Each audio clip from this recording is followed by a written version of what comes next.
এক বেলার নামাজে না থাকলে জবাব দিতে দিতে দফা ঠান্ডা হয়ে যায়।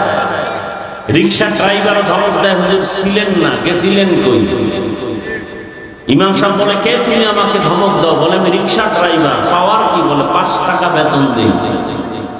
এই পাওয়া। এগুলো কেন হচ্ছে? কাকে আপনি দোষ দিবেন? আমি যদি আপনাকে এই আঙ্গুলের টিপ না দেই, তা আপনি তো আমার নেতা হতে পারবেন না। তাহলে টিপ দেওয়ার আগে হিসাব করেন কাকে নেতা বানাবেন। জালেমকে, দুর্নীতিবাজকে? মুরগি আমানত রাখবেন শিয়ালের কাছে, আর যদি বলেন মুরগি পাইলাম না কেন? জুতার বাড়ি শিয়াল পাবেন আপনি? কথা বলেন না কেন? শিয়ালের কাছে মুরগি আমানত রাখলে যা হয়, মাদ্রাসা মসজিদ আর ধর্মের চাবি সুদখোর, ঘুষখোর, দুর্নীতিবাজ চরিত্রহীনের কাছে দিলে তো তাই হবে। চরিত্রহীন, দুর্নীতিবাজ, সুদখোর, ঘুষখোর এর হাতে যদি মাদ্রাসার চাবি থাকে, সে মাদ্রাসা ধ্বংস হয়ে যাবে। এর হাতে যদি মসজিদের নেতামি থাকে, মাস্তানি থাকে, মসজিদ ধ্বংস হয়ে যাবে। সিলেটের মানুষ এটা পারে না। আমরা সিলেটের মানুষকে মাথার মুকুট মনে করি। শাহজালাল রহমতুল্লাহ নাই, শাহ পরান রহমতুল্লাহ কারণ। কিন্তু আপনাদের হালাত কি? কাকে টিপ দিবেন হিসাব আগে মিলিয়ে নেন। হাসিবু আনফুসাকুম ক্বাবলা আন তুহাসাব। আসল হিসাবের আগে নিজের হিসাব মিলিয়ে নেন। আল্লাহ সবাইকে মাফ করেন। শিয়ালের হাতে মুরগি আমানত দিয়েন না, নিজের ক্ষতি টেনে আনবেন না। খবরদার। मैं गुरु मजबूर है सैयद आलम,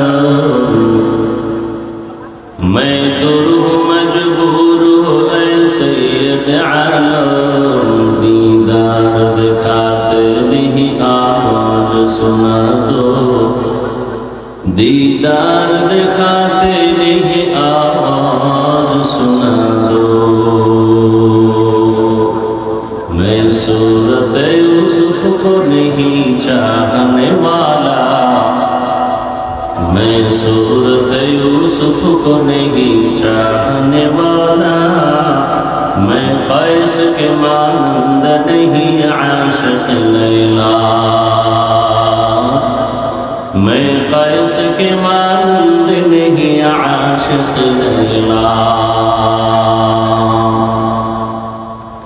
मैं आशिक मौला हूँ मेरा इश्क दवाना, मैं आशिक मौला हूँ मेरा इश्क दवाना, ये जुमला जहाँ जिसकी तजल्ली से उजाला, ये जुमला जहाँ जिसकी तजल्ली से उजाला।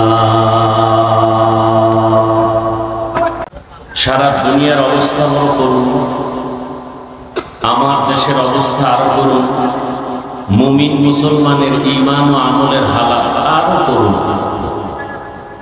কেমন যেন বিপদের উপরে বিপদ।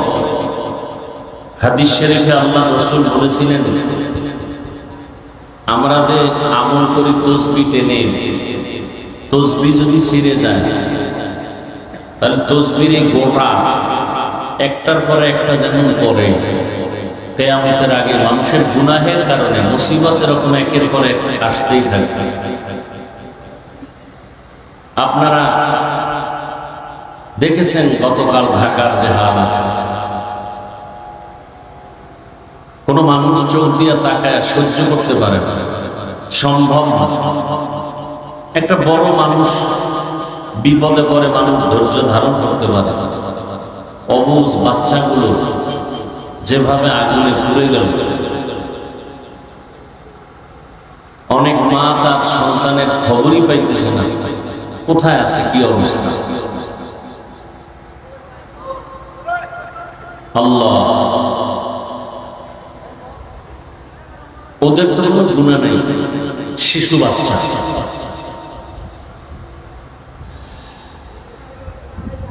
সুলাইমান আলাইহিস সালামের নাম আপনারা জানেন, পৃথিবীর শ্রেষ্ঠ একজন রাজনীতিবিদ ব্যক্তি, আল্লাহর মনোনীত একজন পয়গম্বর।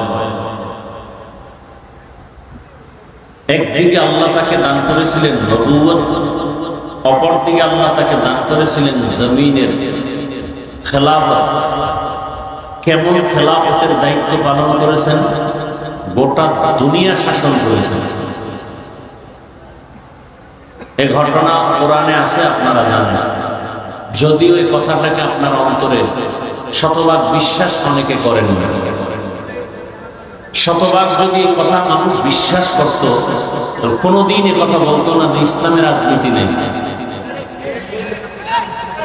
বরং পৃথিবীতে শ্রেষ্ঠ রাজনীতি ইসলাম শিখাইছে। পবিত্র রাজনীতি ইসলামের রাজনীতি। ইসলাম ছাড়া সব রাজনীতি নাপাক রাজনীতি। ইসলামের রাজনীতি পবিত্র রাজনীতি, ইসলামের রাজনীতি শান্তির রাজনীতি, ইসলামের রাজনীতি সম্মানের রাজনীতি। এর বাইরে সব চাঁদাবাজি আর ধান্দাবাজি। ইসলাম মানুষের অধিকার রক্ষা করার রাজনীতি শিখায়। ইসলামের রাজনীতি শিখিয়ে গেছেন সুলাইমান নবী। ইসলামের পবিত্র রাজনীতি শিখিয়েছেন রহমাতুল লিল আলামিন। এই কথাটা শতভাগ অনেক মুসলমান অন্তরে না রাখার কারণে বলে ইসলামের রাজনীতি নেই। অথচ পৃথিবীর শ্রেষ্ঠ রাজনীতির শিক্ষক আমার রাসূল।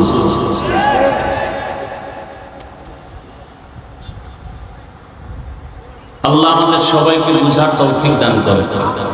তো সুলাইমান নবী সিংহাসনে চলতেছেন। মদিনাতুল মুনাওয়ারা থেকে 9 মাইল উপরে সিংহাসন। হঠাৎ করে সুলাইমান নবী জমিনের এক পিপিলিকার আওয়াজ শুনলেন 9 মাইল উপর থেকে। ঘটনা আপনারা জানেন। সুলাইমান নবী পিপিলিকার আওয়াজ 9 মাইল উপরে কানে শুনে সিংহাসনকে বললেন, সিংহাসন জমিনে ল্যান্ড করো, জমিনে ল্যান্ড করো। সুলাইমান নবী মুস্কি হাসলেন, পিপিলিকার ঘটনা শুনাইলেন। সিংহাসনের মধ্যে হুদহুদ নামের পাখি, তাকে পানির দায়িত্ব দেওয়া ছিল। ও নাক মাটিতে স্পর্শ করলে বলতে পারতো এখানে পানি আছে। সুলাইমান নবী জিনদেরকে বলতেন পানি উঠাও, ওযু করবো, নামাজ পড়বো। মিটিং চলতেছে, হুদহুদ একটু উপরে ঘুরতেছে। নামাজের সময় নামাজ পড়বেন, পানির তালাশের জন্য হুদহুদকে ডাকলেন, দেখে হুদহুদ নাই।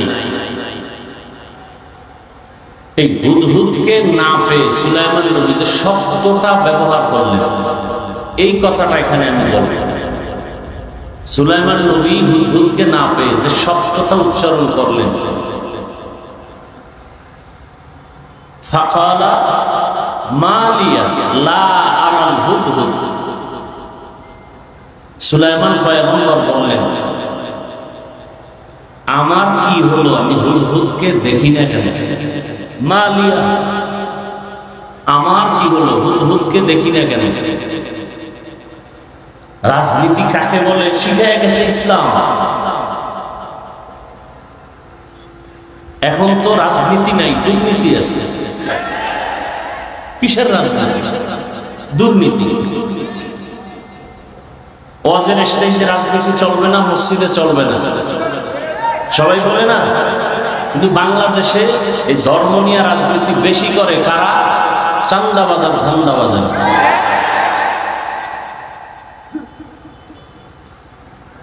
মানে হুজুর কিছু করতে পারবে না, সে মূর্তির মতো থাকবে, আর সব আকাম সাকাম সব অন্যেরা করবে, বাধা দেওয়া যাবে না।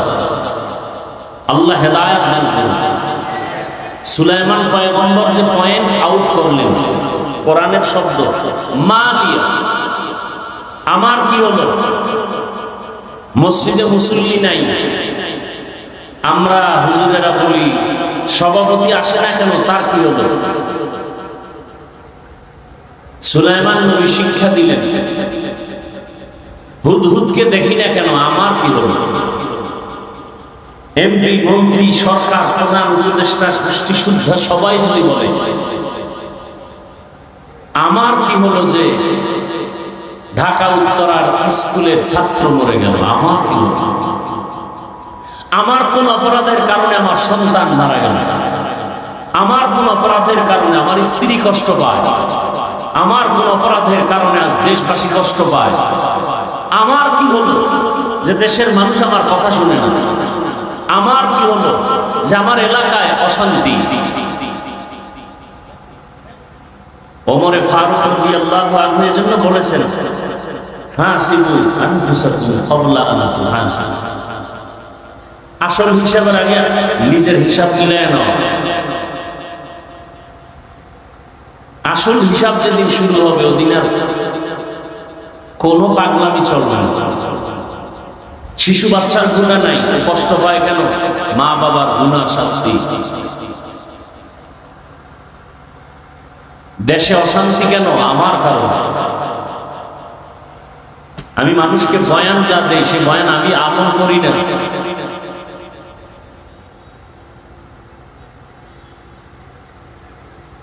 আল্লাহ সবাইকে হেদায়েতের দৌলত দান করেন। আমার কলিজার কোমলমতি শিশু, কিশোর, যুবক, মা বোন, গার্ডিয়ান যারা গতকাল দুনিয়া থেকে চলে গেছেন, আল্লাহ তাদেরকে সর্বোচ্চ শাহাদাতের মর্যাদা দান করেন। যারা এখন অসুস্থ অবস্থায় আছেন, আল্লাহ তাদেরকে পূর্ণ শেফা দান করেন। পরিবারের সবাইকে আল্লাহ রাব্বুল আলামিন সর্বোচ্চ ধৈর্য ধারণকারী বানায় দেন এবং যে যাকে হারিয়েছেন আল্লাহ তার সান্ত্বনার জন্য তার থেকে উত্তম নিয়ামত দান করেন।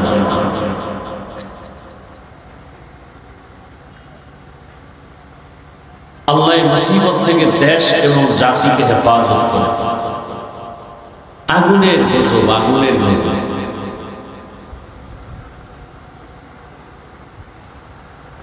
আল্লাহ, আলহামদুলিল্লাহ আপনারা সুস্থ আছেন, আমরা সুস্থ আছি, এটা বড় নিয়ামত। অসুস্থ ব্যক্তিকে জিজ্ঞাসা করেন সুস্থতার মূল্য। বাচ্চা আগুনে পুড়ে গেছে, পোশাকটা পর্যন্ত চামড়ার সাথে গলে গেছে, দৌড়াচ্ছে পোশাক নিয়ে বাচ্চা নিজে, একটা গাড়ি খুঁজতেছে, গাড়িওয়ালারা নিতেছে না। হসপিটালে যাবে, বাচ্চা কাঁদতেছে, সহ্য করা যায় না আগুনের পোড়া। একটা বাচ্চা কাঁদলে সহ্য করা যায় না, বড় কেউ কান্না করলে একটু ধৈর্য ধারণ করা যায়। আজকে অনেকে সাংবাদিক মিডিয়ায় দেখাইছে যে ও সেই টিফিন পড়ে আছে, খানা পড়ে আছে, ব্যাগ পড়ে আছে, বাচ্চা নেই। নির্মম ইতিহাস।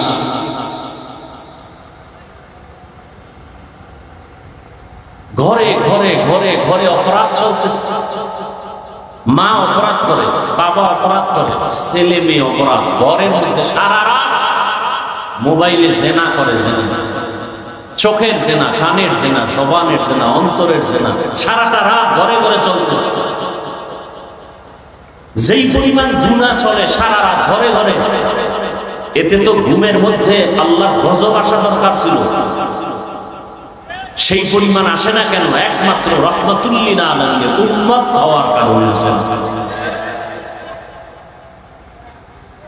কিন্তু কপাল খারাপ, চিনলাম না সে রহমতের নবীকে। যদি চিনতাম তাহলে এখানে তো সব রাসূলের আশিক, সবাই আল্লাহ মানে, নবী মানে, কোরআন মানে, হাদিস মানে। আপনাকে আমার দাড়ির জন্য বয়ান করতে হবে কেন? টুপি মাথায় দেওয়ার জন্য আপনাকে নতুন করে বয়ান দিতে হবে কেন? আমিও যে আল্লাহর গোলাম, আপনিও সে আল্লাহর গোলাম। আমি যে কোরআন মানি, আপনিও সে কোরআন মানেন। আপনাকে দাড়ির জন্য বয়ান দিতে হবে কেন? বরং আপনি দাড়ির জন্য বয়ান দেওয়ার পরে আপনি মানেন না, বলেন না রাখলে অসুবিধা কি? আপনার ঈমান এত দুর্বল হয়ে গেল?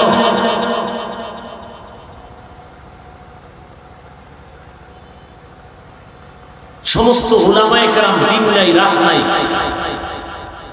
24টা ঘন্টা প্রতিটি মুহূর্ত উম্মতের পিছনে দৌড়ায়। নিজের ছেলে মেয়ে, পরিবার, বাড়ি ঘরের কোনো চিন্তা নাই। ইমামতি থাকবে না থাকবে না টেনশন নাই, উম্মত নিয়ে পাগল। উম্মতের জন্য, এই জাতির জন্য আলেম ওলামা যেই পরিমাণ মেধা, যেই পরিমাণ শ্রম, যেই পরিমাণ সময় ব্যয় করেন আর কেউ করেন না। যারা করে ওরা সব চান্দাবাজ আর ধান্দাবাজ, স্বার্থের জন্য, নিজের চেয়ার ঠিক রাখার জন্য। আলেম ওলামারা নিজের চেয়ার চায় না, উম্মত চায়, কারণ তাদের দিল রসুলের মহব্বতে ভরপুর। এই জন্য উদাহরণটা এভাবে দেই, সরকারি চাকরি যারা করে, বেসরকারি চাকরি করে, ডিউটি 8 ঘন্টা, নিম্নে বেতন পায় 20,000 টাকা। কিন্তু একজন মসজিদের ইমামের ডিউটি কত ঘন্টা বলেন? বলেন, সত্য কথাটা বলেন। 24 ঘন্টা, বেতন কত?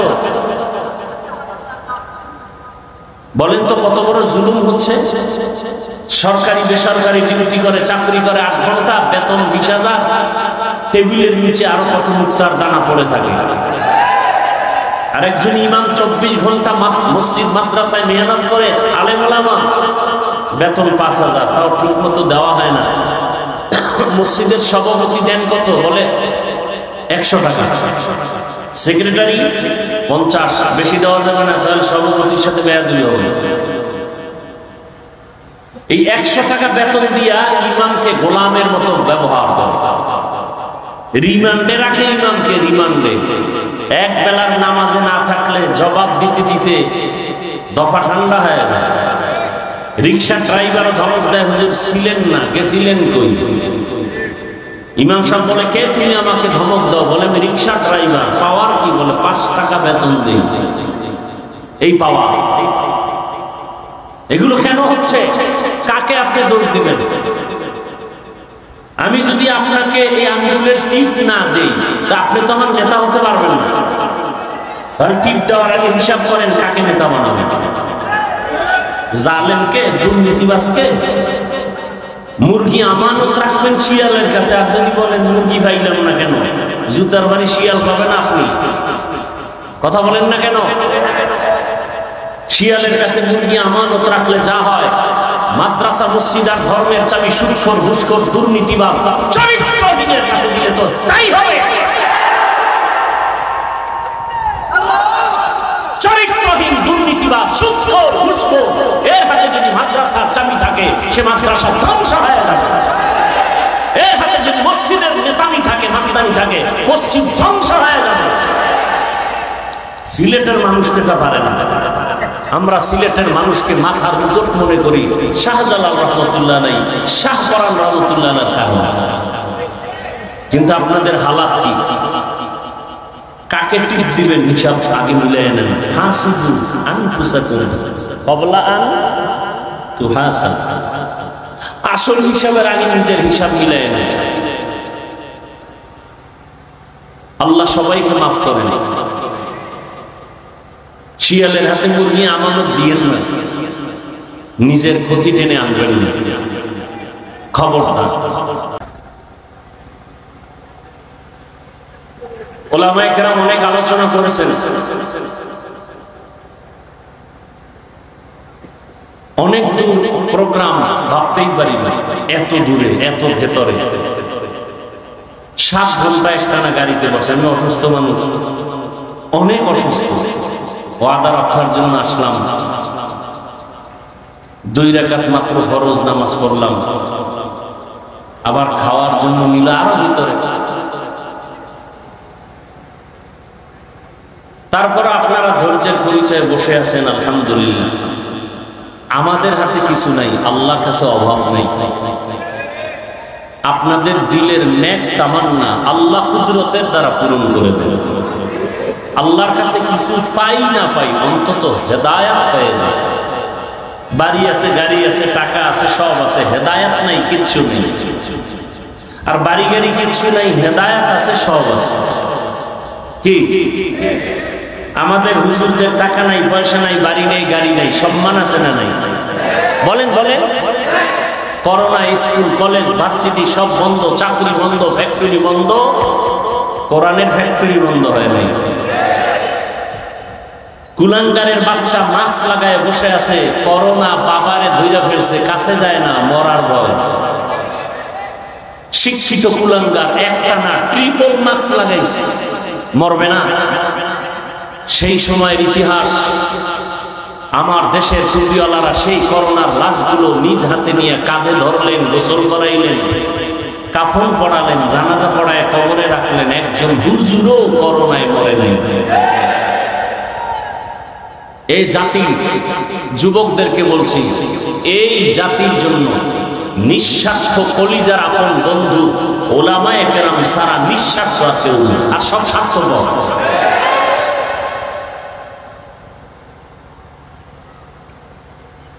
আল্লাহ